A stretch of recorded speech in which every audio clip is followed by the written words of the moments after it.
Trump Jr. got pulled away. And then I had about 5 minutes with Trump, and it was right when Bloomberg was about to enter the race, and we talked about Bloomberg for a little bit. And he struck me as just he was a normal guy. When I said hello to him, when Junior introduced me, I said, "It's an honor to meet you, Mr. President." And I could tell that by even saying that, if I had said, "Yo, Don, what's up?" that would have been fine too. Like, I just think, I'm not saying the guy he's the greatest man on earth. I'm not saying he's the most honest person on earth. Politics is a dirty freaking game, and he's decided to play it. It will be a fight. And there'll be a lot of death, unfortunately. It will be a fight we will win. But a lot less death. But there will be death. People should be actually kept out of the country for at least 28 days. America is not prepared.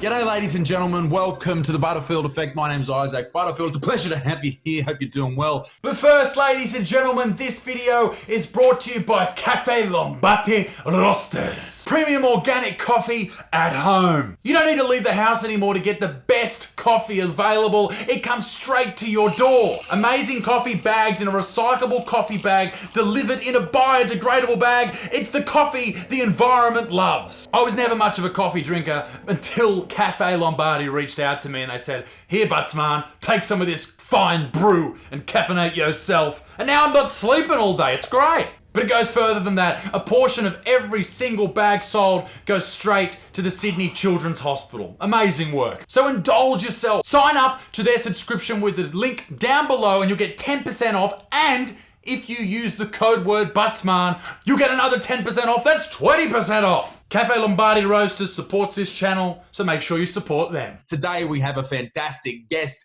His new book, Don't Burn This Book, is now out. Came out on Tuesday here in Australia. Very, very exciting. He's pumped about it. And his book is a call to action for the people who feel targeted by the woke, progressive people of this world. And I think that is a lot of us. People who come to this channel, people who enjoy this content often have very similar ways of thinking. And I think a lot of people will enjoy this podcast. It was a great chat with Dave. He's a very nice dude. And I hope you enjoyed. If you did, leave it a like and make sure you subscribe as well. And check out our Clips channel. Don't forget Butterfield Effect Clips channel. If you can't digest the entire podcast in one big go, head to the Clips channel and you can get little bite-sized pieces. Very exciting stuff. Ladies and gentlemen, this is my conversation with the host of the Rubin Report, Mr. Dave Rubin. I was supposed to be in New York on a full media blitz. Now I'm doing it from home. Somehow that seems more difficult than if I was doing it on the road. I don't know why. Do you film from your house, or you got a studio down the road? What's your Yeah. This is my garage, believe it or not. Yeah, no, mate, I'm in the same boat. I'm going to blow your mind here. This is a virtual background. That's my background. There you go. Real life. Very nice. Very nice.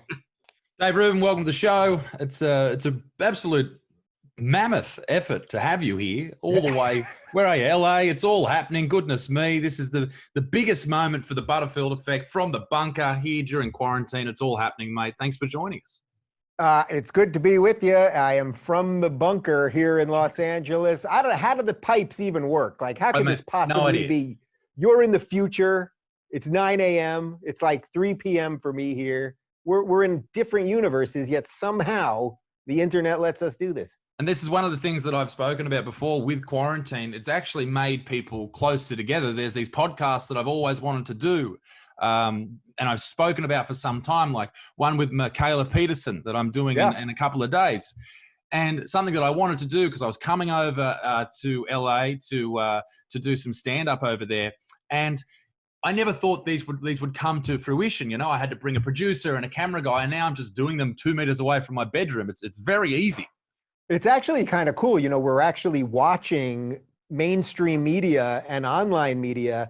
They've been going like this for a long time. I mean, we've been watching the crumbling of mainstream media, and the well-deserved crumbling, I might add, for a long time.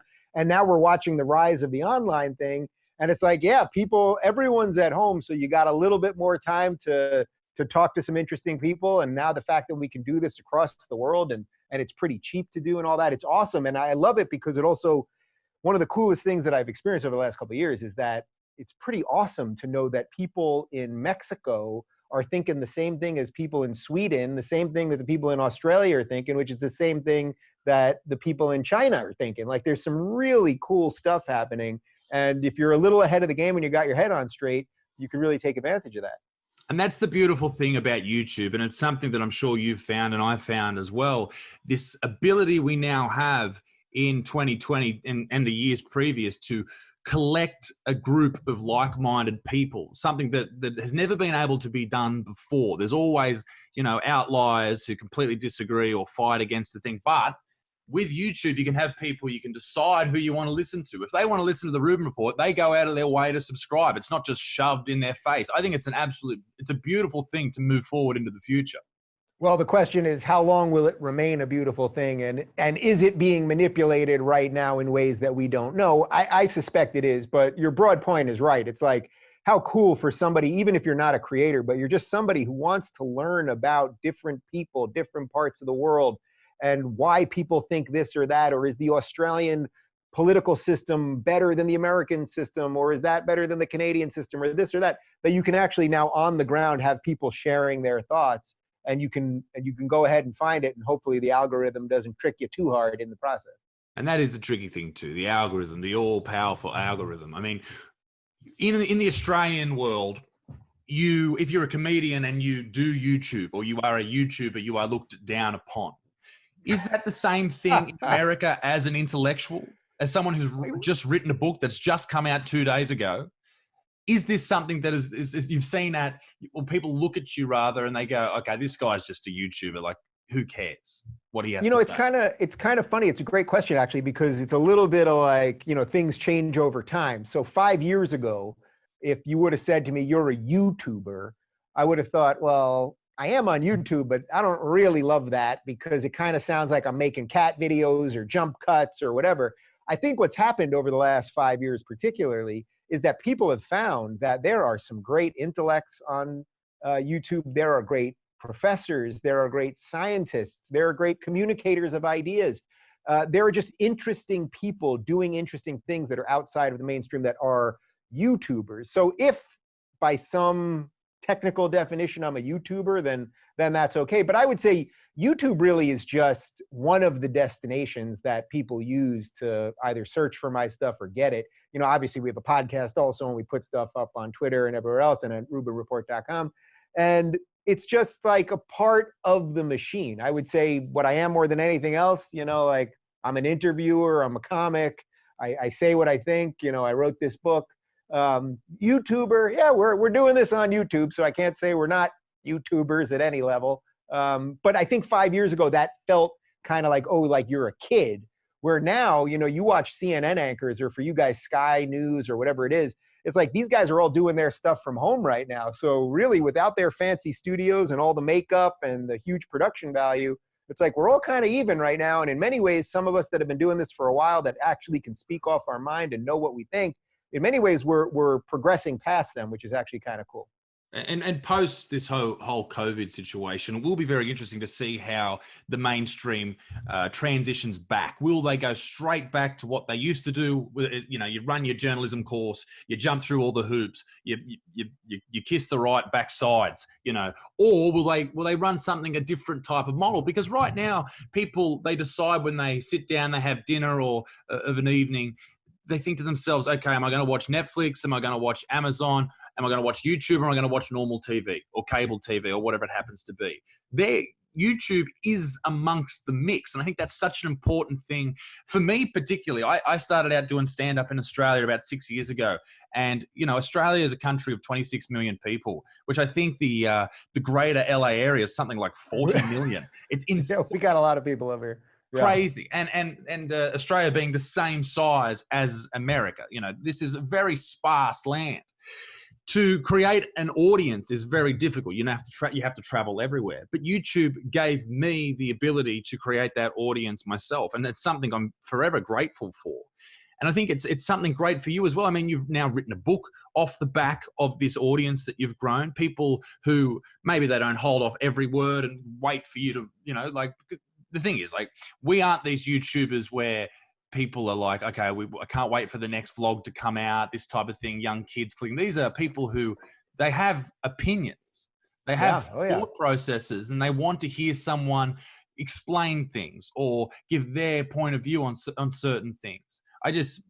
I'm sort of racking on the same point. I'm just stoked that YouTube is a thing because it's given me a career. Listen, for all my frustrations with YouTube, and people know I complain about the algorithm all the time, and I complain about demonetization and the rest of it. The fact is they're giving us the pipes to do what we do. It doesn't mean it can't be better. It doesn't mean we shouldn't push them when they want to be pushed. It doesn't mean that there will be other competition and other products and the rest of it. But yes, the fact that this can all happen is pretty awesome. And I got to tell you, when I was in Australia with Jordan Peterson, and we did about 8 shows in Australia, and then we were going to come back to Australia, but things got a little screwy. I freaking loved the Australian audiences. You guys remind me more than any other country that we went to, even more than the UK and Canada, of the American ethos. Like there is like a spirit of individualism in Australia and a spirit of fun and political incorrectness. The crowds were amazing. The laughs. I mean, you know this from stand-up. You know when a crowd is just juiced and ready to go. And all of the crowds in Australia were like, they were yelling, and I do a lot of crowd work, so I was messing around with people, and they were fun. Versus you do a lot of the stuff in the rest of Europe, and they sort of treat it as a stage show. Like you perform, we laugh, you perform, we laugh. Like there's a contract.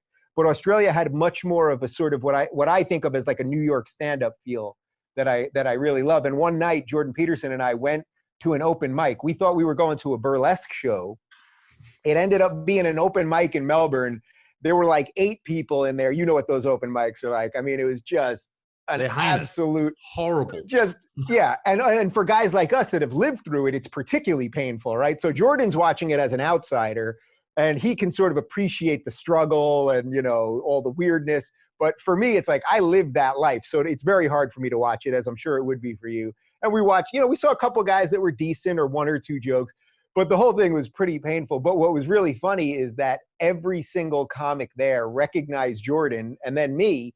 So they basically were just tailoring their acts in front of 8 people to Jordan Peterson. So they were basically using it as therapy sessions with Jordan. And I was like, you can't make this up. We're at a burlesque show across the world, and I got stand-up comics going up one at a time to be analyzed by the leading intellectual in the world. It's just amazing. To tour with Jordan Peterson must have been a very strange affair. Not only to see him and become his friend, but to see his rise during that time. And I've been listening to Dr. Peterson since his first time on Joe Rogan's podcast, and prior to that, when he was speaking out against the speech issues that were happening in the universities in Canada there. And I met him at Brisbane Airport, and I was in the lounge there, and I saw him. And I'm someone who grew up around professional sport. My father played, and I met a lot of famous people through that who were famous in Australia. So I'm pretty good with not freaking out and going full, you know, just mad fangirl. And I saw Jordan Peterson, and I freaked out. I didn't know what to say to him. I just said, thank you, and then smiled politely, and then just panicked the entire time. I walked away. I nearly spewed. It was horrible. But he seems like a very nice guy. I saw a lot of versions of that, so don't feel bad. I mean, I saw tons. You know, we did about 120 stops in about 20 countries in a year. So it was pretty intense. The last shows that we did together were the Australia shows. He ended up going to New Zealand and a few more, but I had some commitments back here in the States. But the absolute last show we did was the Sydney Opera House, which was just incredible. It was a matinee show, the only matinee show we did the entire tour. It was a beautiful day in Sydney. You know what the pier there is like. The energy out there. We took a walk on the pier about an hour before the show, and you know he's in a suit, and it's a beautiful warm day in Sydney, and just hundreds of people just following us behind, just trying to shake his hand, take a picture. But I saw many, many people that would go completely tongue-tied. People literally could not remember their name. And I got to tell you, Jordan treated every single person the same. What I actually remember about that day most specifically was, you know, Jordan does that carnivore diet that I'm sure you're going to talk to Michaela about. So he was only eating red meat. And we had to leave the theater. The reason we were walking right before the show was because we had to go get a steak for him. So we sat down in a restaurant on the pier there, a steak joint, and there were tons of fans that were having lunch there that were on the way to the show. And the security guard with us said, you know what, let me make sure that nobody comes up to us because, you know, you have to have your head on right. This is a big show. It's, you know, you need to eat. And Jordan said, no, if anyone wants to say hi, if anyone wants to take a picture, I'll do it. And this was after, I mean, it was literally like our 120th show, our 20 some odd countries in. And it was like, he never let anyone down. I did not see it happen once. And he, you know, kids would come up to him, adults, people would be crying. And he just, it's such a beautiful thing because what the guy did is what he preached in that book that I have right over there, which was he set his room in order and then tried to fix the world. And I saw him do it. And I should just add, it doesn't make him perfect. He obviously has had some struggles since, and he's getting better. I can promise you that. I saw him a couple months ago. It doesn't mean he's perfect. And I think that's where people get a little confused. They think, oh, you wrote something amazing. You helped all these people. You have to be a perfect human. But none of us are perfect. And, you know, he'll be back and better than ever. And we need him. You know, it's like this Corona thing. There's so much weirdness in the world. We need the guy. Do you think that just because someone is an intellectual or they're creative enough to write a book, that they are able to create that in their own mind is somewhat of a disingenuous thought to have? I think it's one of those things that people often do, and I think it's a way to discredit Jordan Peterson in a way. It's just like, well, if he can't do it, then no one can do it. But as you said, these people coming up to him crying, you know, in pieces, not being able to structure a sentence. This man who is genuinely a kind and seemingly gentle human being, who is also hated by so many people for the most ridiculous reasons. And this is one of the things I wanted to talk to you about, was the way that two sides of the media constructs a completely different way of a news article. You have the right side of the media, left side, and they both have the exact same story to produce, but they come out with two different angles to it. And I find that difficult to wrap my head around, because I was told from a young age that, you know, you need to take everything you read with a grain of salt, everything, because it's someone's opinion. But not until I became older and I started having articles written about me and all this type of business that I really saw that this is just, there is so much bullshit that is printed in newspapers, and now that anyone can write an article online, obviously there's a lot more. How do you think that affects people's psyche? Well, look, as somebody that's had plenty of hit pieces written about me, and as somebody that was on tour with the leading intellectual in the world, where every day there was another hit piece. I mean, the day we did a couple shows in Sweden, when we went back to Sweden for the second show, that morning, the foreign minister of Sweden said that she wished that Jordan Peterson would crawl back under the rock he came from. You know, that's the foreign minister of a Western nation, when all you have is this psychologist coming to tell people that they should be responsible for themselves and fix their lives. But there were New York Times hit pieces, you know, The Guardian, all the usual suspects, of course. And I've been through that. So it's funny that you kind of frame it as, oh, I thought the world was a certain way. But then when you see it against your friends and yourself so consistently, you really wake up to it quickly. And then once you wake up to it, it's one of those things. It's sort of like the red pill in the Matrix. It's like, once you see it and you know what's real, you can't unsee it no matter how badly you want to. You take that red pill, well, you can't take the blue pill now. It's too late. The ship has sailed. So I've seen, look, the New York Times, or I should say the paper formerly known as the New York Times, that used to be like, you know, the Guardian of journalism in America. They wrote a piece about YouTubers radicalizing people to the alt-right. And one of the pictures that they wrote right above the headline of alt-right was a giant picture of my face. I mean, we can go through every political opinion I have, and there would be nothing you could find that would be close to alt-right in any sensible definition. My dad, who's a good New York liberal for his whole life, and I mean liberal in the right sense of liberalism, he's subscribed to the New York Times even before I was born. So now 45 some odd years, he has to go get a coffee every Sunday at the same place he always does and have a friend come up to him and say, oh, I didn't know your son David was part of the alt-right. And it's like, it's not that they don't realize that they're destroying people. They're intentionally destroying people, because this is the best way I can say it. Journalists, and I have to use air quotes when I say it, journalists have destroyed journalism. And they've gone in so deep at this point and lied about so many people and so many things that they don't know how to back out. So another great example of this would be, you know, when we had the Brett Kavanaugh stuff, our Supreme Court justice, when he was in the nomination process, and, you know, that every day, New York Times, CNN, Washington Post, throwing up all these headlines about these allegations against him. Now, I'm not saying they shouldn't touch the allegations, but we have to acknowledge that they're allegations. But for weeks, he's a misogynist and a rapist, and he has to step down and withdraw his name and all this crazy stuff. Meanwhile, Joe Biden now has a credible allegation against him that I believe, last I heard, the woman was filing criminal charges. The media completely ignores it because he's a Democrat, so he's thought of as a good guy. They completely ignore it until the New York Times finally runs a story. And guess what page that story was on? You're not going to believe it. Didn't make it to page 1. It was either page 23 or 24 when they finally printed it, and they managed to make a good portion of the article about allegations about Trump. So I think when people see this stuff, you're scared at first, right? I'm sure you went through this too. You're kind of like, that I don't like this. That can't be right. Am I suddenly one of the bad guys? And then when you see it against you, and then you got your family members going, are you those bad things that they're saying? And the rest, and then you got friends turning on you and everything else. It's pretty scary, but in many ways, that's why I wrote this book, because I've been through it. I survived. I was with Jordan. He's been through it. He survived. Many of the people I've interviewed have been through it and survived. And I want to map a roadmap for people to survive themselves, because it's not just public people. They're trying to quash everybody. They're trying to quash the average person. When they try to take out Jordan Peterson, it's not just to take out that psychologist from Canada. It's to signal to everybody else, we're going to come for you too. So I think the more of us that stand up, the quieter they'll become. I think it's the only way to defeat it. Just listen to what you say about the book there.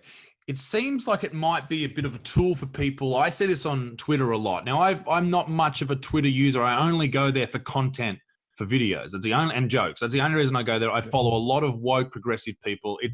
I get on Twitter for 20 minutes. I freak out. I've got a panic attack. I've got to chill out. All right.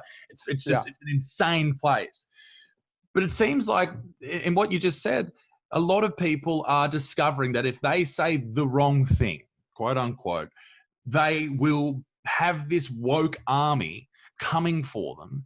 And how do they deal with that? I see it with these, maybe, let's say, a feminist group. They see something that a man has said that they can take on board and think, well, that is horrible. That is misogyny. That is X, Y, Z.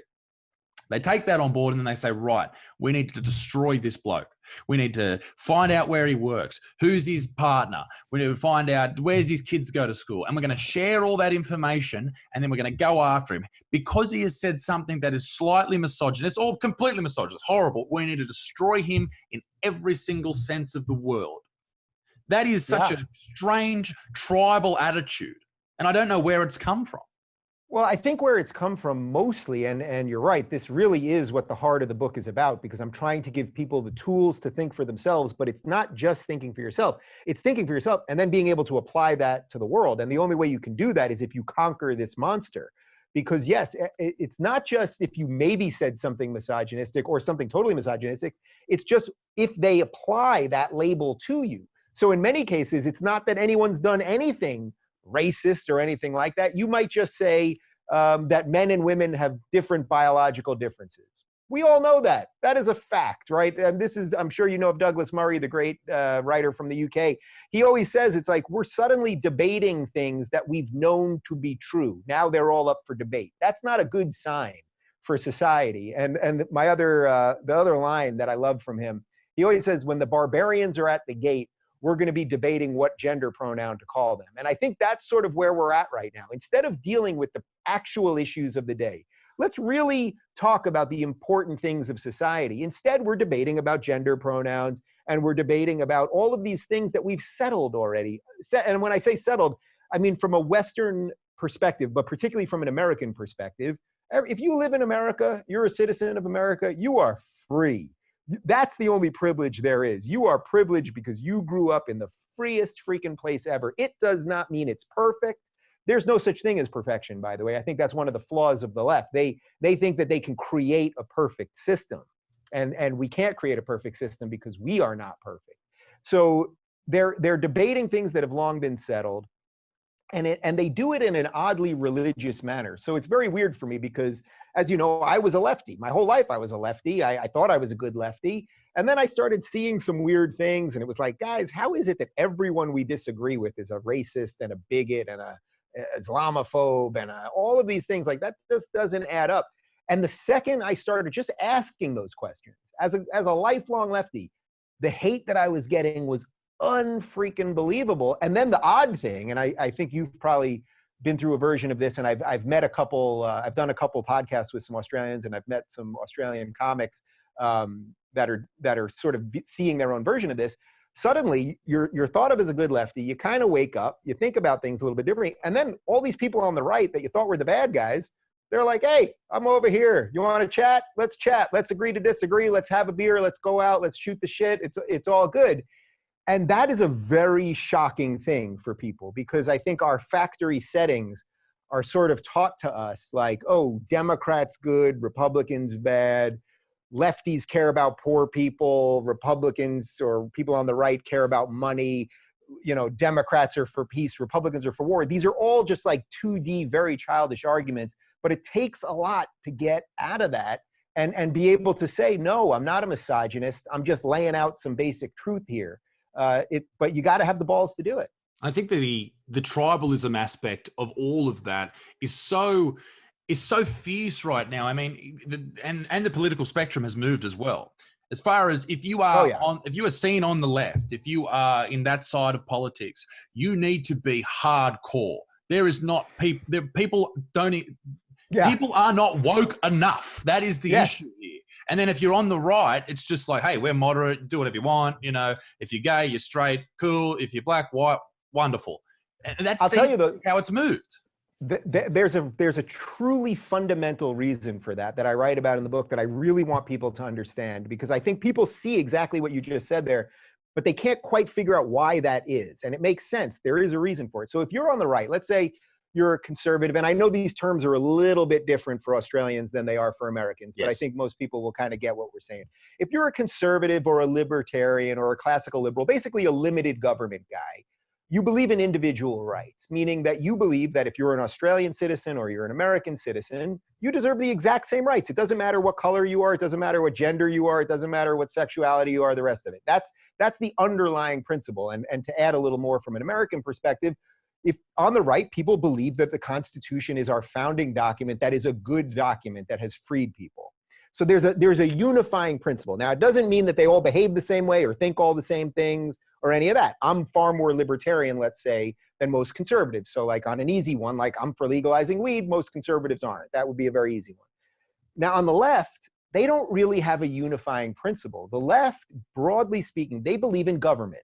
So the government should do a lot. And then to get to your point where they're always outdoing each other to be more woke, it's like, oh, well, I believe in government. I think government's good. So no, I believe in more government. I believe in more government. And that's why they always spin out of control. So an easy example would be like $15 minimum wage is a debate here in the United States. Now, me, from a liberty perspective, I don't think the government has any right, certainly the federal government, to tell me as a small businessman, which I am, to how much I should pay my employees. Now, I pay all my guys extremely well, and they work hard for me, and I pay for all their health insurance, and I'm happy to do it. But I don't think the government has a right to tell me what to do. Now, on the left, you get Bernie Sanders, and Bernie goes $15 minimum wage. Now, Bernie's never run a business. He has no idea about how that actually works and how that'll drive up prices.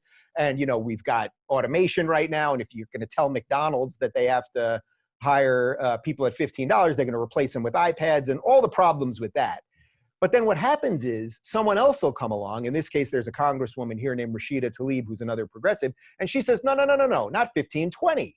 And it's like, well, I guess, yeah, why not? Because you made up a number. Now you just made up a higher number. Why not? I guess you're a better person. So because they don't have an underlying principle that's related to individual rights or true freedom or liberty, they just have, oh, I kind of feel like we should do this stuff. From that mindset, it exists.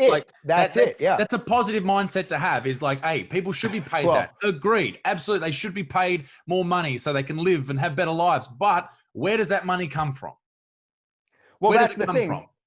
They often, what I always say about Bernie Sanders, or just generally these people, is they say things that sound good if you're just thinking about it at one level. So most of it sounds good. Healthcare for everybody, free college for everybody. Like that kind of sounds nice, right? But then when you think about it, that there's no such thing as really free anything. Where are we going to take this money? You know, why should we be allowed to take money from some and give it to others? What is ever enough? And they never really have answers for any of that stuff. And by the way, that's why whenever socialism has been instituted, wherever it's been tried, a lot of people die on the way. They bring it with a smile, right? They say, oh, we're for everybody. Hitler, I mean, the Nazis were the National Socialists. The idea was we're going to make a better society for everybody. But what do you got to do in the process of that? You got to kill a lot of people. And I always compare it to Thanos from the Avengers movies. Thanos saw a universe that had finite resources. And he thought he was a good guy. He said, I'm going to wipe out half the universe so that we can survive. But wiping out half the universe is a pretty bad thing. And that's unfortunately what the socialist ideology leads to. So I don't think Bernie Sanders in and of himself or Jeremy Corbyn, although I do think he's a worse person, I don't think these people want to wipe out half of the universe or half of Earth. But I think their ideas are so flawed that it starts spreading the seeds for regular people to do some pretty terrible things. And that's one of the attitudes that I see quite a bit with this debate in Australia, and it happened after a young lady was unfortunately murdered and raped. And this attitude of you shouldn't have to worry about people attacking you in public in a dark spot, and I agree with that. It's very much the similar sort of attitude of, hey, minimum wage should be $15 so people can live their best life. But unfortunately, you do have to worry about people doing horrible things. You do have to be concerned about crazy people because they exist. We are not in this utopia that this progressive mindset calls for. And there will never be this, we will never reach that utopia. They'll never be happy enough. And I think that's just a strange world to be in, where you are constantly trying to find something and build something that inevitably will fail. Well, if you try everything you can to get to utopia, most likely you get to dystopia. I mean, that's really what happens there. So the idea that, of course, everyone would agree that no woman walking down the street should be afraid, of course. And that's what I mean about the bumper sticker version of it sounds right. Well, we all agree with that, and then it sounds good. But then it's the policies that they have to institute to make that happen. So what would it really take? Like, let's say some politician in Australia said, we're going to really make that happen. Well, okay, that means you have no dark alleys. So we're going to put lights everywhere. Now we have electricity costs or whatever, but also we should probably have drones circling everything all the time, recording everybody at all the time, making sure nobody ever does anything, which, by the way, still won't stop bad things from happening, but you'll have given up a lot of privacy. You'll have given up a lot of personal independence and autonomy in the process, on top of all the costs and everything else. So that really is the tough part for, I think, those of us who are just basically good people who want other people to live how they want to live. We have a harder job to sell something that's real. If I was just selling snake oil, I would just use the Bernie bumper stickers. And that's what he does. Free college for everybody. Well, why does Bernie want free college? Is it because he really, putting aside that he knows it's not free, is it really because he wants everyone to learn as much as possible as you're supposed to do in college and then go forth in the world? Of course not. If you ever wanted to indoctrinate the most amount of young people into leftist dogma, where would you send them? You'd send them to universities where 90% of the professors are leftists. So he's not dumb, but you have to look below the layer. And right now it's like we're in the middle of this corona thing. And so he's screaming about socialized medicine. And it's like, you know what? A lot of the countries that have socialized medicine have the worst situation related to corona right now. But you have to think that through. So we have to get over the bumper sticker stuff. And that makes our job, I think, a little bit harder, but probably a little more rewarding too, because it really makes you think about why you think things. Yeah, absolutely. And you mentioned universities there. Now, one of the videos that you were very well known for, I think 2 years ago, was dealing with the worst hour and 10 minutes of anyone's life ever. and as someone coincidentally, that was the day I started drinking. Yeah, as someone who performs on stage, I mean, I've had shit shows. I've performed stand up on a bus. I've had tough crowds. But this university, there was protesters chanting Black Lives Matters for about 3 or 4 minutes, just that word, just the same phrase over and over again. Another lady really almost got you, was shaking a jar. That was good. Oh, the jar. Yeah, the jar was fantastic. I mean, these hecklers the entire time, what was that show like? Well, not a show, that speech, that talk like for you? How did you deal with those hecklers? And what was your mindset after that? So there's a couple interesting things that go into that you don't see or you don't know if you just watch the video. So first off, it was University of New Hampshire. So if people want to see the video, they can just search Dave Rubin, University of New Hampshire. Now, what happened was there were supposed to be about 300 students that were attending the event, and it was ticketed and it was sold out, and 300 students were supposed to be there. Then the protesters start posting on Facebook that, this white Nazi or God knows what they're saying about me, just the endless nonsense that they say about anybody is coming to campus and we have to protest. So then the university says, we can't even secure a room. This is too much of a security threat. So they decide to move the event from a 300-person room to a hockey rink off campus. So when you see that video, I have 300 people in front of me and I'm standing behind 6,000 empty seats. So just, as a performer, it's like you want a packed freaking room, right? But instead a tight room.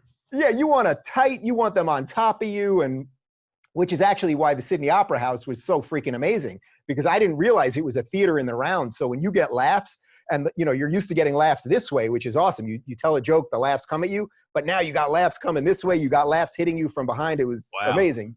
So first off, the university already failed before the event began, because by saying we can't even secure a room on our own campus, they've already conceded. They've already said to the protesters, you win. No matter what happens here, you win, because we're not going to host this thing on our campus. So that was one thing.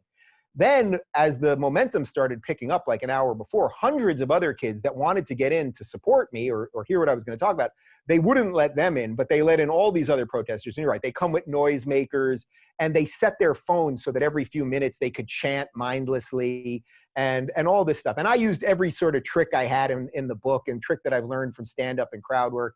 And there's a moment where these two kids right up front, they just start chanting. I don't even remember what they were chanting. Maybe it was Black Lives Matter. But I walk right up to them, and I'm 5-6 feet away from them, and I'm trying to look them in the eye, and I'm going, guys, instead of chanting these slogans at me, is there anything I said up here that offended you? Is there anything that you think I believe that maybe I don't? Let's talk it out. And they wouldn't even look at me. I mean, they literally would not look at me, because they don't want to see you as a human. The most interesting part of this whole thing, though, was there's a moment where they're screaming that I'm a transphobe.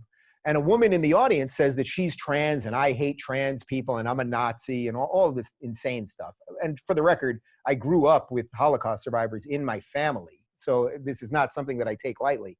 But this woman's screaming at me, and instead of screaming at her, I treat her with complete respect. I tell her, look, as a trans person, I want you to be treated equally under the law. I hope you have people that love you. I hope you're happy in life and have purpose. I mean, I said everything that I would say to anyone else. I said the one thing, though, is that I don't want the government being allowed to tell me what pronouns I can use to refer to you. But if in my daily life, if I meet a trans person, or if I, sometimes you would meet a trans person but not even know, but I would use whatever pronoun I felt was appropriate. If someone treats me respectfully, I'll treat them respectfully. I didn't want the government to compel speech, which, by the way, is the issue, as you know, that put Jordan Peterson on the map in Canada. Anyway, she heard me say that, and she's still yelling I'm a Nazi and a bigot and the rest of it. I didn't know this till weeks later. It turned out that woman, that trans woman, she was a gender studies professor at the university. Wow. Think how deeply twisted that is. You are allowing professors at universities to come to silence invited speakers to those universities. A normal university, look, I have nothing against this woman, but a normal university in a functioning society would reprimand her or suspend her or whatever it is. And I'm not trying to instigate anything on her, 2 years later or whatever it is. But they did nothing. And of course they did nothing, because they don't want to be held, because the administrators are cowards too. They're afraid, now they go after the trans professor, they'll be called trans. Next thing you know, they've got 100 students in their office and they don't have a job anymore. So every time we give an inch to this monster, we actually sort of sign our own death warrant. But I've been through plenty of those, and that's where the stand-up chops, they come in. But there's one really funny moment that I'm sure you saw where, I'm just trying to calm these kids down and they're all screaming. And finally I walk up to the two of them and I'm like, would you guys just shut the fuck up? Guys, seriously, shut the fuck up. Shut the fuck up. It's pathetic. You're pathetic human beings. That's how I said it, completely sarcastically. People are laughing. But then, of course, in the school paper the next day, what do? Dave Rubin walked up to some of the protesters and told them to shut the fuck up. And it's like, shut the fuck up is very different than shut the fuck up. Well, So, you are a very articulate human being, obviously. You know, I suppose. you talk to people for hours on end about very important subjects.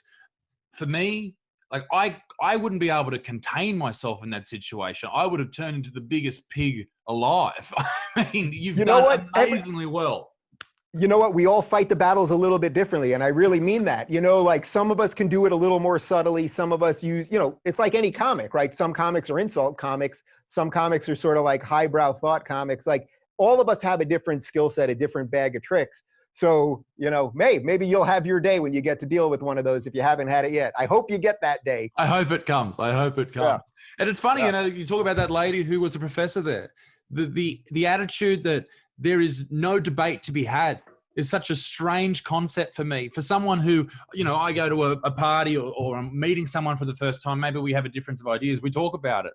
But these people, they don't have that concept in the back of their mind. It's like, this is the dogma. This is the idea. This is the truth. This is the what is known as my truth, which is the most hilarious thing ever. Right, because my truth apparently supersedes everyone else's truth or whatever might be actual truth. How does that trump anything?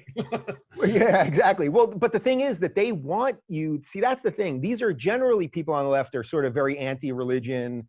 A lot of atheists, a lot of nihilists in a way, all of that stuff. And yet they act very religiously. You're right, because they act like they're always mocking religious people. And I have found, you know, I spoke at Liberty University. That's the largest evangelical college in the United States. I went up there. They know that I'm married to a man. That's not something that they're thrilled with. They know that I'm pro-choice. That's even worse to most evangelicals than being gay married or being gay. And I have several other positions that they're not thrilled with. 14,000 people. It was the biggest audience I've ever spoken in front of. And they were thrilled that I was there. I got a standing ovation. I walked around campus. People came up to me, hugging me, shaking my hands, and it was great.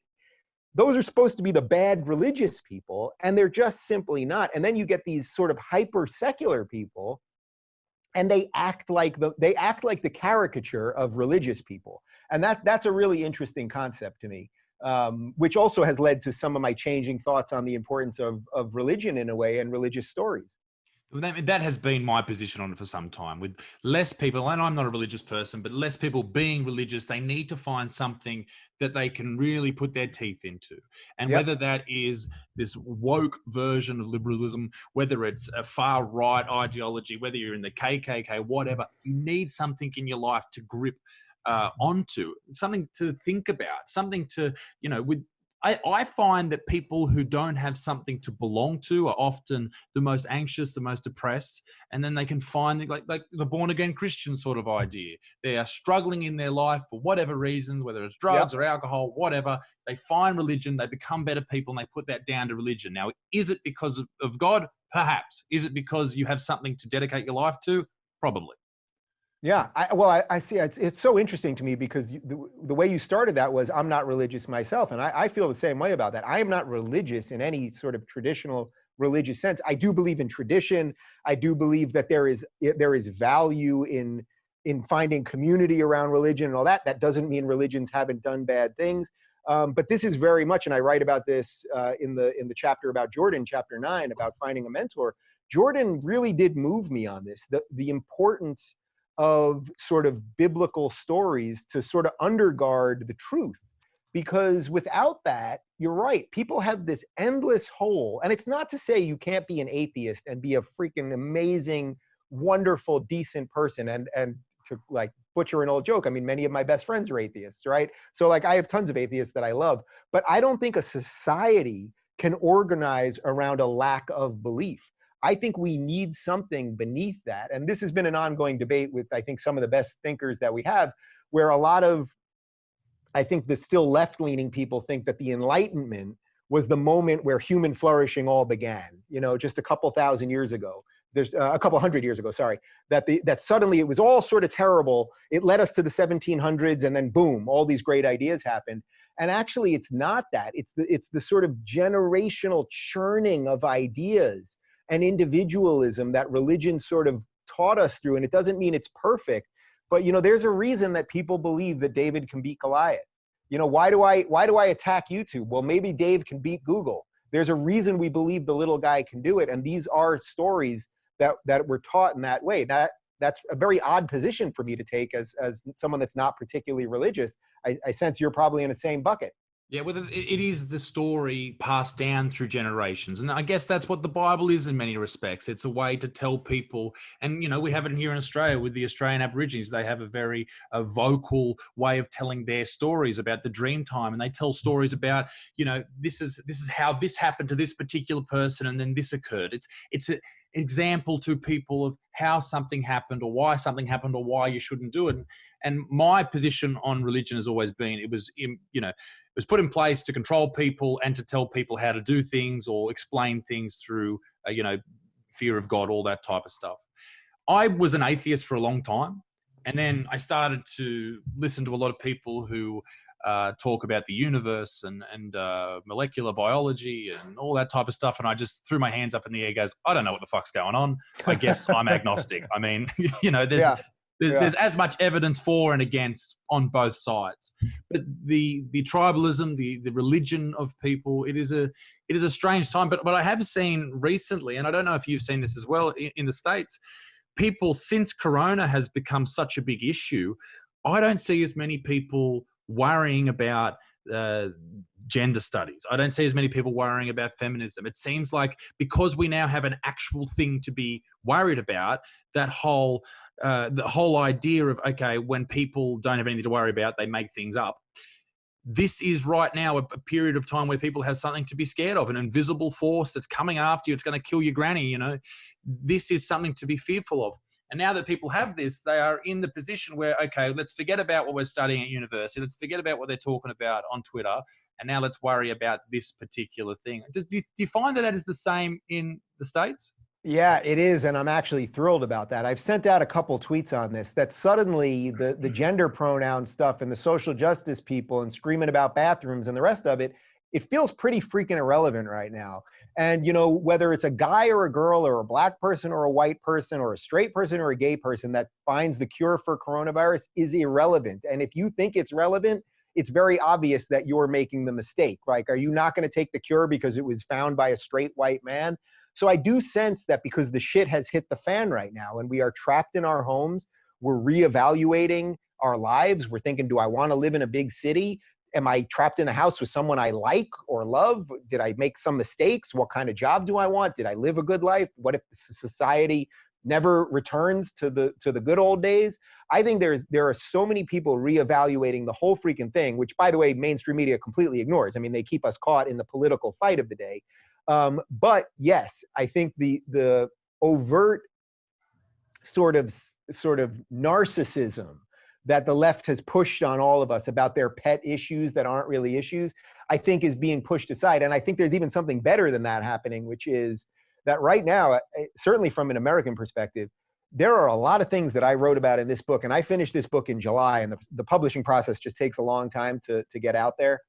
I finished this in July. We edited it in the fall. So I haven't touched this thing basically since Thanksgiving, November, and here we are now in April.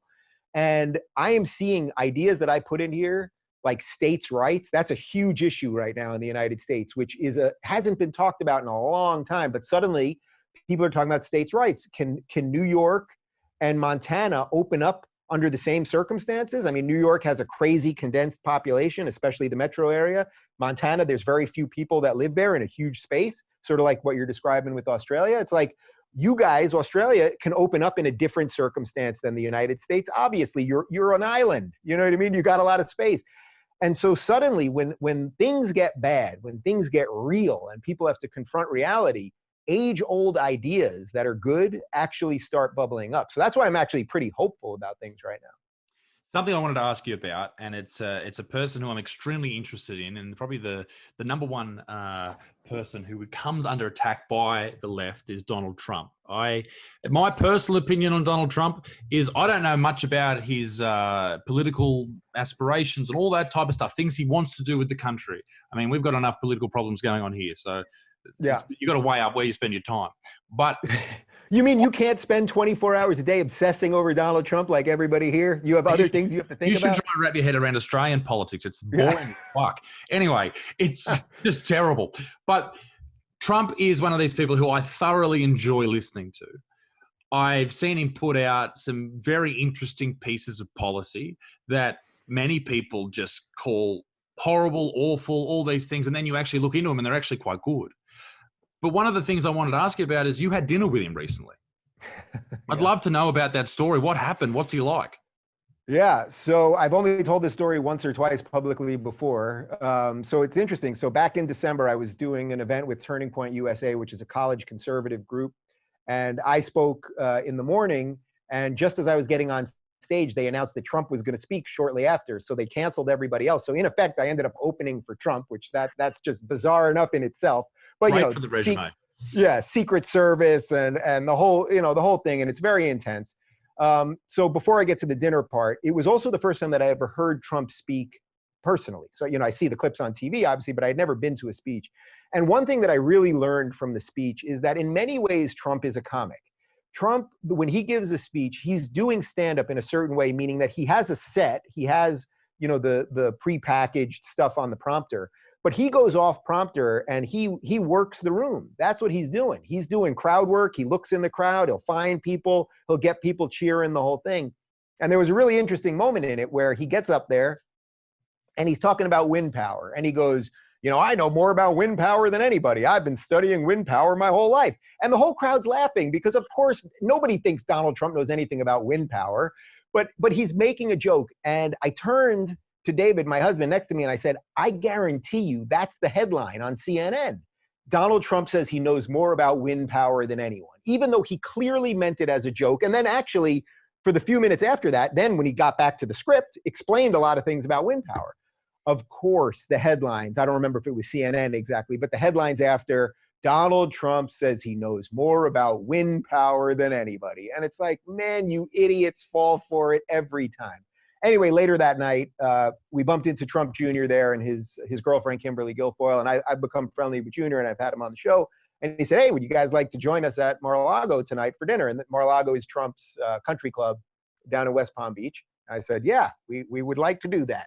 So we head on over, and Mar-a-Lago is kind of like, try to picture Trump in a building, like in building form. It looks like his hair, sort of. It's sprayed and it's golden and it's kind of over the top and the whole thing. We walk in there, security's moving us in. There's an initial dining room, like the main dining room, probably about 60 people or so. And I see Candace Owens there and a couple other people I know. And then they move us into the smaller dining room, and we have a four-top for the four of us, and we have dinner. And sitting literally at the table right next to us is Trump and the First Lady Melania, and Rudy Giuliani's there, and there's a couple other people. And by the way, this is like 2 or 3 days after impeachment was announced. And everybody on television is announced, Trump, the walls are closing in. He's a paranoid lunatic. He's losing his mind. All of these crazy headlines. The guy's sitting there. I was looking at him. He has no tie on. He's sitting there having a ball. He's laughing. He's chatting with people. Like, I didn't see any walls closing in. Anyway, we have a nice dinner. And at the end, Junior says to me, hey, you want to say hi to my dad? I said, yes, I would like to say hi to the president. So we walk up to him, and Don Jr. says, hey, Dad, this is Dave Rubin. He's got a great podcast. And Trump looks up at me, and he's like, I kind of recognize you. I recognize you. And I said, oh, well, I'm on Tucker Carlson a lot. And he said, oh, that must be it. And then he turns to David, my husband, and he says, and who are you? And David goes, well, I'm his husband. And Trump goes like this. He slaps his hands on the table. He goes, husband, that is just great. That is great. Honey, Melania, honey, could you believe it? These two guys are married. And then he looks at us and he goes, you know what your problem is? You guys are too good looking. That's your problem. and then he goes, I want you to know one thing, guys. I don't give a shit. And I don't think anyone's given a shit for 20 years. And then Melania was kind of looking at David. So he walked around the table, started chatting with her. And then Trump Jr. got pulled away. And then I had about 5 minutes with Trump. And it was right when Bloomberg was about to enter the race. And we talked about Bloomberg for a little bit. And he struck me as just he was a normal guy. When I said hello to him, when Junior introduced me, I said, it's an honor to meet you, Mr. President. And I could tell that by even saying that, if I had said, yo, Don, what's up? That would have been fine too. Like, I just think, I'm not saying the guy he's the greatest man on earth. I'm not saying he's the most honest person on earth. Politics is a dirty freaking game, and he's decided to play it. And I think your basic premise is right there, that the policies have been pretty good, and he's fighting a freaking monster. It's like, everyone thought the Republicans tried it the other way. They tried it with McCain. They tried it with Romney, you know, guys that are sort of more moderate, let's say, and decent. And those guys lost. So Trump was just like, all right, I'll do the dirty work. And that's what he's doing. It's interesting. But the idea that he's a homophobe or something like that is just, that's what I was going to say. It's interesting that he has to come out and say, hey, listen, I know you probably think in the back of your mind that I disagree with your lifestyle and the choice of your partner and this type of stuff, but really, I don't give a shit. You do you, baby. Whatever you want to do, go for it. That really, even the way he said it, like try to picture, you know, like we can hear him saying a lot of stuff, but the way he said shit, like, I don't give a shit. Yeah. Like even that was like, I think he really meant it, which by the way, it doesn't mean that he loves gay people. I don't think he has to love gay people. All anyone should want is equality. And let's not forget, this is the first president in the history of the United States to go into his first term basically pro-gay marriage. Barack Obama was against gay marriage his first term. So the reason we finally posted that story was because I was just like, you know, I hear this same stuff over and over. You know, he hates gay people. He hates black people. And it's like, it's just not true. I think the guy likes success. That doesn't make him great. It doesn't make him perfect. But I think he likes success. I think he likes people who are doing interesting things. And I think he likes people who have some kind of purpose. That's my temperature on it. The episode you released with your husband, David, that was the first time that he was on your show. Have you been not keeping him out of the picture, but like, is that because that's something that I do with my partner. I don't show her off because my concern is that's a way people will try and get to me is through her. You know, saying horrible things or you know, sharing lies or whatever. That's my big concern with her. It's a pretty wise move, I would say. And David and I have been together for 10 years. We've been married for 5 years. He's the executive producer of the show. We've been working together on this forever. He's never wanted to be in front of the camera. You know, like he always tells me, he's like, he was a popular kid in high school. He was popular in college. He's like, I got my ego thing already. I don't need it. You're good on camera. Go ahead and do it. We did this because it was a little bit of a promo for the book. And we know that, you know, a lot of people always ask me about him. He has no desire to take it any further than that. The second the camera went off, he like, you know, wiped his brow and he's like, you know, I don't need to do that again. And by the way, I think that's partly why our show has been successful, because you know this, it's like when you're in front of the camera, you have a specific job, and you want the people behind the camera to be good at that job. One of the things that I've found, especially here in LA, is everyone wants to be in front of the camera. And when you're behind the camera, you're directing, producing, whatever it is, but your real goal is to be the guy that's on the other side. You will not do your best work. And in many ways, you will try to undermine the entire thing. He has no desire to do that. And I'm very selective when I hire people to make sure to say to them, hey, if you're my director, you're my director. Like maybe one day you get on camera in the middle of a Twitter video while you're fixing a light, but like we're not switching jobs here. I'm not the director. You're not the host. So I don't think he'll really do any of that kind of stuff again. You know, maybe here and there, but it's just not what he wants to do. And you know, it was a fun little. He's a natural regardless. So send my. I will. I on the point of people trying to be in front of the camera. One of the things that I've tried to do here with my career in YouTube and comedy and all that type of stuff is I live in a town called Newcastle. It's got maybe 200,000 people live there. It's quite small, but it's quite spread out. 2 hours north of Sydney. And it is a bubble here. Like no one cares if you've got some online fame or you're a comedian, you're in the paper. It's fantastic because I go to the Gold Coast a lot. That's where my management are. I go up there and everyone's got blue ticks. Everywhere you go, blue ticks everywhere. Everyone's freaking out about blue ticks. You go to Sydney, everyone's showing off with cars and all this type of stuff. You come home and, you know, I've got my 2 rescue dogs and I just saw you rescued another dog. Congratulations. Yeah. Well, we got Clyde, and then I don't know if you saw this literally today, my associate producer found a dog on the street that was like basically dying. It was just laying there and really sick, and he brought the dog here and we nursed it back to health, and then I called the shelter that saved Clyde, and they just brought that one to the vet. Oh, fantastic. So I'm running a freaking veterinary center. No, it's good though. It's mate, I've got a greyhound and a whippet. The greyhound we saved from the racing industry, and the whippet someone had online. They just couldn't deal with him because he was a puppy. You know, you got, no Australian kettle dog, no, or you guys call them red heelers, right? Blue heelers or red heelers. Is it? Yeah. Whatever. Dog Spot, you know, we'll call them whatever. But I had a cattle dog growing up. We lived on an acreage, so we had a couple of acres there, and he used to run around and enjoy himself. But no, mate, I got the old greyhound who just sleeps for 23 hours a day. Yeah, that's a lot of sleeping. Is a darling. But having that ability to come home to an environment where it's not all about work, I think that's just such an integral part of a career that can span maybe a couple of decades rather than something that's so short-lived. I mean, I'm sure you see that in LA all the time, people who pop up and then disappear just as quickly.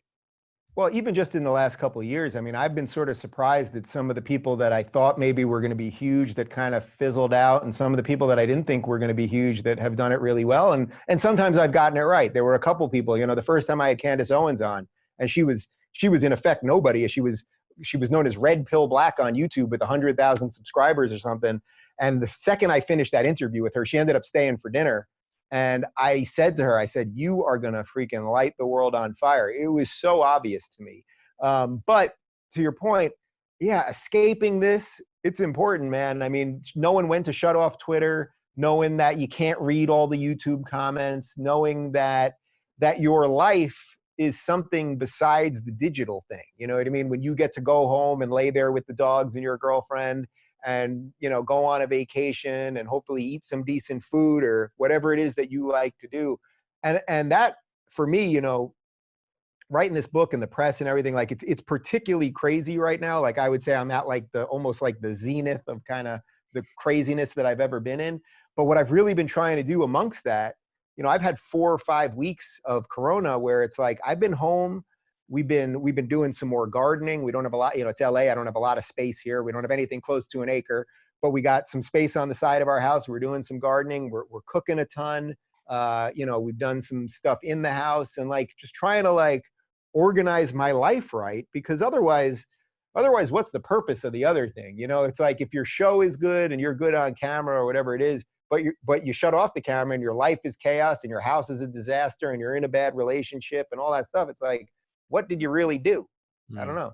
It's an interesting way to live your life being locked inside your house. I mean, in Australia right now with the coronavirus, you can't leave the house without a reason. Like the police will pull you over and say, where are you going? And if you don't have a reason, they'll slap you with a $1,600 fine, which is insane. But that's a whole nother. Actually, on that topic, the Victorian government, their police were doing spot checks at people's houses, knocking on the door and saying, "Who's here?" Which is the most Big Brother, you know, 1984 thing, Orwellian attitude towards absolutely anything that I've ever heard.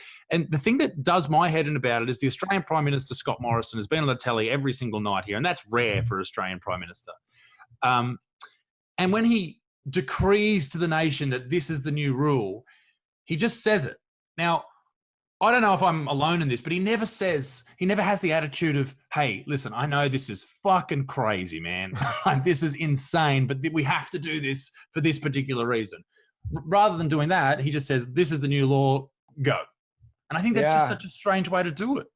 I think we're all worried about exactly what you just described there. Look, I live in LA where I have a progressive governor of California and a progressive mayor of LA, Eric Garcetti. And it's like, you know, they're telling people if you snitch on your neighbor who might not be social distancing properly or who opened his restaurant without a proper authority or whatever it might be, that you might get rewarded. Literally take pictures of people and you could get a reward, a cash reward. They're doing something similar in New York. I mean, look, we got an unprecedented thing here. We should social distance, do the 6 feet. When I walk my dog, everyone's got a mask. You know, we're all doing the best we can. But you're right, that creeping thing where suddenly it's like, all right, we've been doing this for 6 weeks. Now it's going to be 2 months. And then you kind of forget what the old world was like. You know, you kind of forget, you know, I used to just go out to pick up some food for lunch and then come home. That was pretty great. But you kind of forget that ever existed. And that's what I'm worried about because, you know, you live in Australia, you live in the United States, Canada, UK, we've all had it pretty freaking good. You know, we can complain and we can watch the social justice warriors spin their heads about how terrible everything is, but we've had it pretty good. It's the best time ever to be alive. Right. Of course, there is less poverty worldwide. There is less infanticide. There's less children going hungry. There's more green on earth than ever before. I mean, there's all these great things. poor people now are like kings of the poor, from 100 years ago. We've done so much good. And again, not perfect, but we've done so much good. We've progressed in so many of the right ways that I'm a little afraid we've sort of grown fat on that goodness, where now it's like, I wonder, with the founders, if the government was suddenly telling the founders, you got to stay at home all the time forever and watch the economy tank. And, do you even trust your governmental leaders? I don't know. I wonder what they would do. But I do think at some point we will get to a breaking point. And the uncomfortable part about this is all of us are going to have some discussion at some point, and we should be having it now. At some point, the countries have to reopen again. We can't live in our houses forever, right? Unless we truly are in a science fiction movie right now. Maybe we are. But like, if the countries are going to open, we are going to have to accept that a certain amount of people will get sick. And that's the only truth that there is related to this. There will be no perfect system. But a certain amount of people are going to get sick, but that's not a reason to stay in our houses forever. And all of us just live forever like this. That's crazy too. And that's the constant battle between safety and liberty, or security and liberty. Yeah, at some point, people will crack. You can't live in your house forever. I mean, I can do it. I work from here. I can get things delivered. My family's here. But some people live on their own. Some people are doing it tough. And this is why people like yourself and myself and people in our position, where we can provide entertainment, we can provide intellectual thought, whatever it happens to be, to people in their house. And perhaps through the greatest segue of all time, it would be a great time to buy a particular book, Dave Rubin. Oh man, that was a freak. You've done this before. Mate, it's 10 o'clock in the morning now. I'm on fire. This is where I begin. Don't burn this book. Who is this book for? Well, this book's for everybody. Look, clearly, if you listen to this, you get my feelings about the left and what the left has become. And obviously, if you're following you, people sort of understand that. And this is a map to sort of escape that in a functional way. But it's also a map for people that are further on the right than I am to understand what a true liberal perspective on the world is. And I would say more than anything else, it's simply written for anyone who wants to live in a society with some people they disagree with and still be able to function together, still be able to have that exchange, still be able to argue things and not kill each other, and to really remind us, I guess, of how special this thing is. And when I say this thing, I mean freedom and liberty. And obviously mostly what I write about is an American view on that. But it's so much of it is perfectly applicable to what you guys have in Australia, what's going on in the UK, all over the world. And that let's try to just be a little bit better than the guys who would love to shut us down. And that's actually not that hard to do. Absolutely. Well, Dave, I'm sure you've got a million things to do today, mate, and this press junket just will not stop. But I hope you sell millions of copies, and it keeps you and your husband absolutely happy for the rest of your lives, and you live like kings. That's what I want for you. Well, I appreciate that, and stay safe. And look, it sounds like you're doing it right too. You got some people you love around you. You're working from home, and you're putting it out there. And that's all we can do. That's all we can do. Just do it, and hopefully you don't go crazy in the process. That's what I'm hoping, mate. Thank you very much for joining us. I do appreciate it. Thanks, brother. Really enjoyed it. Thank you very much. Cheers.